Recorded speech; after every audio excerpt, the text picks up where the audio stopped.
Во селото Камењане во подножјето на Шара се уште врти каменот кој доживеал 4-вековна историја. Тоа е единствената воденица која обстанала низ времето во оваа населба, додека никогаш во ова село имало над 11 такви воденици. Денес само оваа милница продолжува да работи, жив доказ за традицијата и издржливоста. Жителите ја знаат како воденицата на Чичко Љута. За жал не можевме да се сретнеме со Чичко Љута, но за историјата на оваа воденица ни зборуваше Махир Реджепи, првиот човек на местната заедница, кој гордо раскажува за културното богатство кое се уште живее во Камењане. Muliri është I vetmi në kohët e fundit në Kamjan. Flitet që ka pas edhe mullir tjerë, po për fatkesh nuk ekzistojnë më. I vetmi është mulliri Axhaslut. Po do ishte mirë Axhallut të jetë prezent sot këtu, po për fatkesh nuk është gjendet. Unë sipas informacioneve Axhaslut edhe disa qytetarëve të vjetër,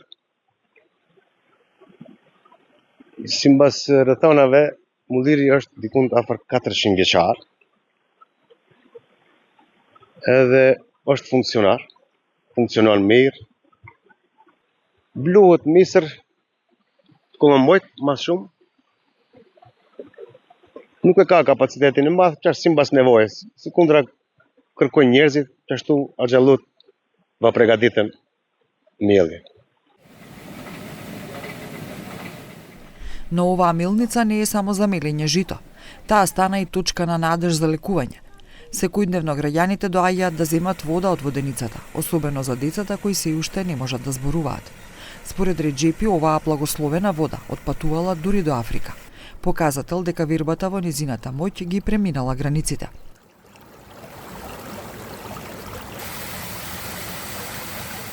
Në këtë mollir, vi njerëzit marrin edhe ujë për fëmijë që nuk flasin, sebeb. Po sikur të ishte Axhallut këtu prezent, do kishim më shumë informacione se sa unë që jap tani. Po është I njohur shumë edhe vinë njerëz pika mos.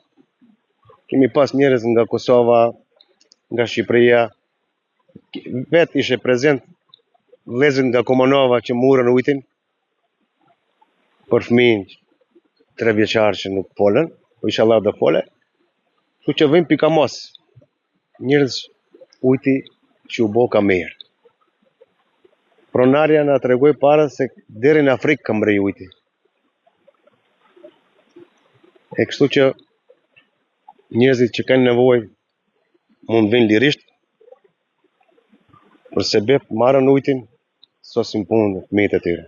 Селото Камењане се наоѓа на само 8 километри од Тетова. Воденицата се наоѓа на патот кој води кон мостовите на Камењане. Туристичка локација која по пандемијата стана една од најомилените дестинации за посетителите. Посетата на оваа воденица се претвора во целосно искуство.